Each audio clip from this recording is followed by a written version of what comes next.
دوستو خوش آمدید سب کو ہمارے چینل پر ایک اور سوچنے پر مجبور کرنے والی قسم ہے۔ آج ہم ایک ایسے موضوع پر بات کرتے ہیں جو ہم سب کو چھوتا ہے۔ لوگ اپنے نام نہاد سیاستدانوں اور رہنماؤں کی اندھا دھند پیروی اور پرستش آخر کیوں کرتے ہیں؟ جہاں بھی دیکھیں، جہاں بھی سوشل میڈیا سے لے کر سڑکوں تک لوگ اپنے منتخب کردہ رہنماؤں کی جوشیلی پیروی کر رہے ہیں، لیکن کیا آپ نے کبھی سوچا ہے کہ کیوں؟ اس جنون کی پیروی کی وجہ آخر کیا ہے؟ آئیں مسئلے پر بات کرتے ہیں۔ لوگ اکثر بغیر کسی سوال کے اپنے سیاستدانوں اور رہنماؤں پر اپنے ایمان اور وفاداری کیوں رکھتے ہیں؟ وجوہات پیچیدہ ہیں، لیکن وہ کچھ اہم عوامل پر مبنی ہیں۔ سب سے پہلے نفسیاتی پہلو۔ انسان کی کسی گروپ سے تعلق رکھنے، اپنے آپ سے بڑے کسی چیز کا حصہ بننے کی فطری ضرورت ہوتی ہے۔ یہ ضرورت اکثر دلکش رہنماؤں کی پیروی کرنے سے پوری ہوتی ہے، جو امید، تبدیلی یا استحکام کا وعدہ کرتے ہیں۔ تاریخ میں ایسے رہنماؤں کی مثالیں بھری پڑی ہیں جنہوں نے عوام کو اپنی طرف متوجہ کیا ہے۔ قدیم بادشاہوں سے لے کر جدید سیاستدانوں تک ایک مضبوط پر اعتماد رہنما کا کشش ایک طاقتور جذبہ ہے، لیکن اس میں اور بھی کچھ ہے۔ معاشرتی تربیت کا بڑا کردار ہے۔ کم عمری سے ہی ہمیں اتھارٹی کا احترام کرنے، قوانین کی پیروی کرنے اور طاقتور لوگوں پر بھروسہ کرنے کی تعلیم دی جاتی ہے۔ یہ تربیت اکثر بالغ ہونے تک جاری رہتی ہے، جس کی وجہ سے بہت سے لوگوں کے لیے اپنے رہنماؤں پر سوال اٹھانا بہت ہی مشکل ہو جاتا ہے۔ پھر میڈیا کے اثرات کا مسئلہ ہے۔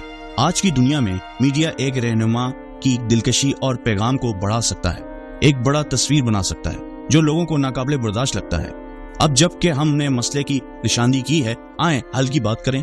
ہم بطور افراد کس طرح اندھی عقیدت سے آزاد ہو سکتے ہیں اور زیادہ تنقیدی، خود مختار سوچ رکھنے والے بن سکتے ہیں۔ مگر مسئلے کے حل سے پہلے میں آپ کے سامنے قرآن کی کچھ آیات پڑھوں گا اور اس کی تفسیر۔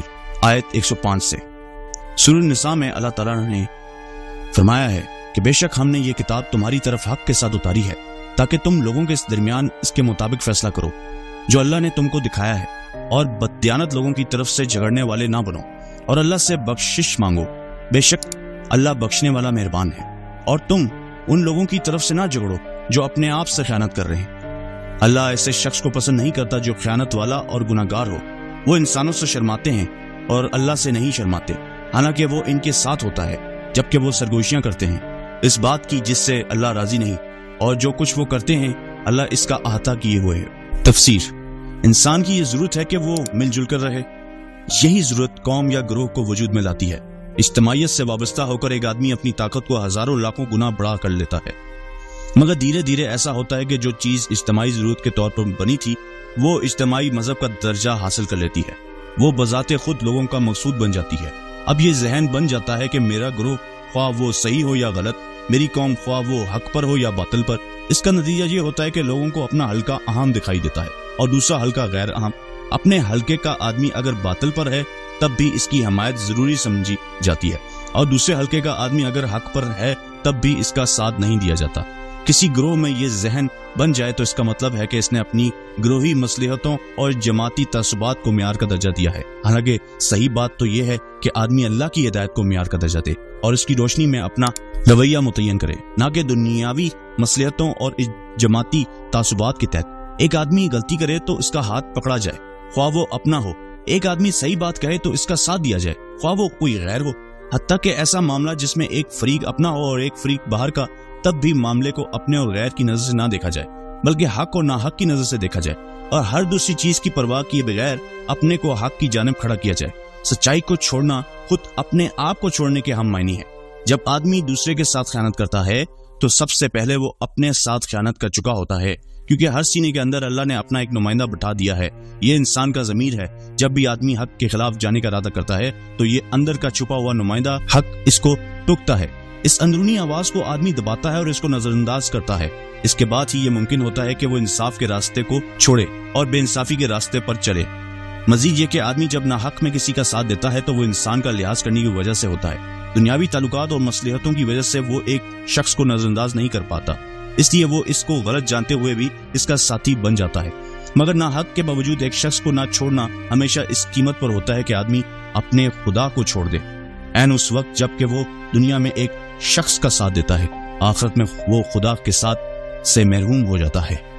اس تمام تفسیر اور آیات کو پڑھنے کا میرا مقصد یہ تھا کہ اندھی تقلید، اندھا دھن کسی پہ بھروسہ کرنا، حق کے ساتھ نہ کھڑا ہونا، گروہی جماعتوں کا ساتھ دینا، چاہے وہ غلط ہی کیوں نہ کہہ رہا ہو، میں نے تو اپنی جماعت کا ہی ساتھ دینا ہے، چاہے میرا لیڈر یا نام نہاد پولیٹیشین کچھ بھی کہہ رہا ہو، کچھ بھی بک رہا ہو، لیکن میں نے اسی کا ساتھ دینا ہے، جبکہ اندر سے ضمیر آپ کا پکار کے کہہ رہا ہوگا نہیں، یہ جو بندہ کہہ رہا ہے یہ غلط کہہ رہا ہے، تمہاری تربیت میں یہ چیز ہے ہی نہیں، تمہارے ماں باپ نے یا تمہارے اہل خانہ نے یا تم نے کہیں پڑھا یا قرآن سے ہدایت لی کسی زمانے میں کہ تمہیں یہ پتا تھا کہ یہ غلط بات کر رہا ہے، لیکن تم نے مصلحتوں اور جماعتی تعصبات کے تحت اس کو کچھ نہ کہا، اس کا ہاتھ نہ روکا، اس کی زبان نہ بند کری، اس کو ہدایت کی طرف نہ راغب کیا، بلکہ خود اس کے پیچھے اندھا دھن چلتے پھرے، یعنی کہ وہ بھی جب گڑھے میں گرے گا تو تم بھی اسی کے ساتھ گرو گے، اور آخرت میں ہونے والا بھی یہی ہے، جو اندھا دھن کسی کے پیچھے چل رہا ہے تو وہ بھی اندھے گڑھے میں گرے گا، یعنی جہنم میں۔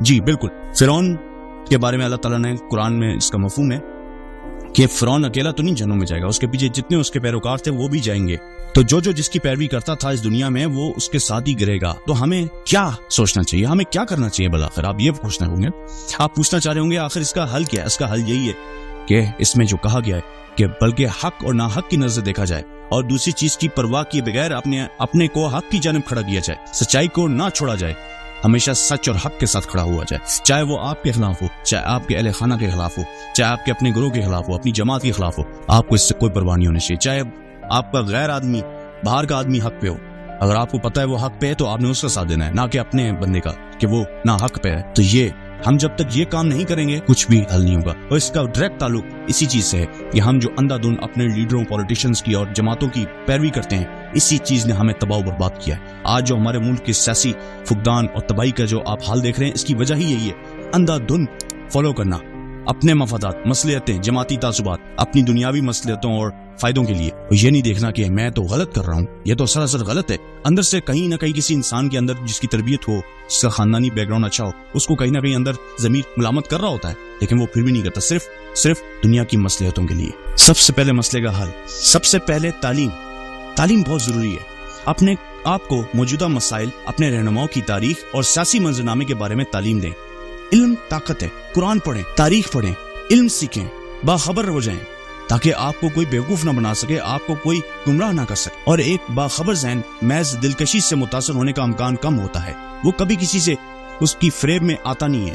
جو سیاستدان اور جیسے نام نہاد علماء جو مولوی ٹھیکیدار بنے مذہب کے، وہ آپ کو گمراہ کرنے چاہیں، وہ آپ کو گمراہ نہیں کر پائیں گے۔ کیوں؟ کیونکہ آپ کے پاس خود الحمدللہ قرآن کی ہدایت ہے، احادیث کی ہدایت، صحیح احادیث کی ہدایت ہے، دنیاوی علم ہے، تاریخ پڑھی ہوئی آپ نے، آپ کو کوئی گمراہ نہیں کر سکتا۔ تو یہ بہت ضروری ہے۔ دوسری بات، مختلف نقطہ نظر تلاش کریں، مختلف نقطہ نظر رکھنے والے لوگوں سے بات کریں، مختلف خبری ذرائع پڑھیں، اور جو آپ کو بتایا جاتا ہے اس پر سوال اٹھانے سے نہ گھبرائیں۔ تنقیدی سوچ کا مطلب ہے تمام پہلو کو وزن دینے کے بعد ایک رائے بنانا۔ تیسری بات، اپنی کمیونٹی میں سرگرم اور ملوث رہیں۔ حقیقی تبدیلی مقامی سطح پر شروع ہوتی ہے۔ مقامی منصوبوں میں حصہ لے کر اور کمیونٹی کے مسائل کے بارے میں باخبر رہ کر آپ بغیر کسی سیاستدان پر بھروسہ کیے فرق پیدا کر سکتے ہیں۔ یاد رکھیں، رہنما لوگوں کی خدمت کے لیے ہیں، نہ کہ ہم ان کی، یعنی اس کے برعکس۔